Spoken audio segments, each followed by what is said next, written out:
পবিত্র কোরআনে বলেন, বিসমিল্লাহির রহমানির রহিম, লাহুম কুলুবুন লা ইয়াফকাহুনা বিহা ওয়া লাহুম আয়ুনুন লা ইবসিরুনা বিহা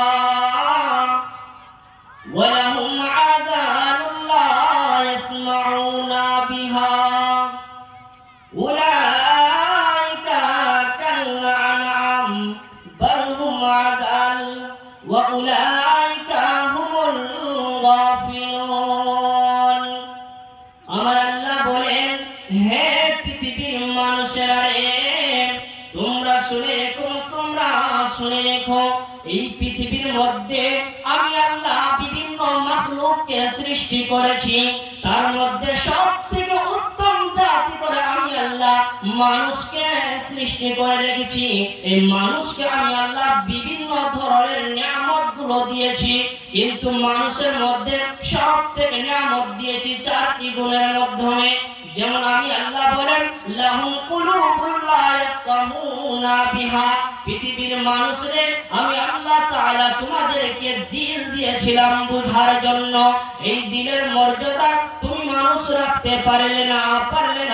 ওয়া লাহুম আয়ুনুন লা ইবসিরুনা বিহা, হে পৃথিবীর মানুষরে আমি তোমাদেরকে চক্ষু দিয়েছিলাম দেখার জন্য, কিন্তু তোমরা মানুষ, তোমাদেরকে নিয়ামত দেওয়া সত্ত্বেও তোমরা চোখের নিয়ামতকে তোমরা গ্রহণ করতে পারলে না।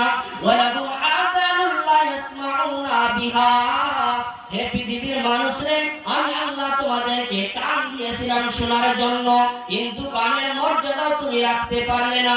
এই জন্য নয়, এই তিনটি কারণ যখন কোনো মানুষের মধ্য থেকে চলে যায়, এই তিনটি নিয়ামত যখন কোনো মানুষ গ্রহণ করতে পারে না, তখন আল্লাহ তাআলা বলেন, বাল হুম আদাল, তুমি জানোয়ার এবং পশু থেকে নিকৃষ্ট। এই জন্য হয়ে গেলে উলাইকা হুমুল গাফিলুন।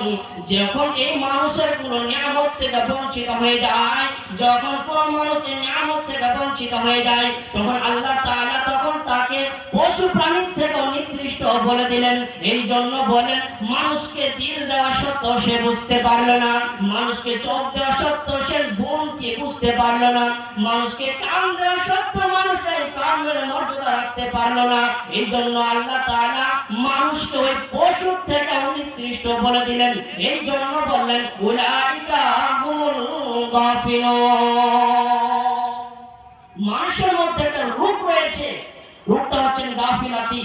গাফিলাতির জন্য মানুষ এই দুনিয়ার নিয়ামতগুলো থেকে বঞ্চিত হয়ে গিয়েছে।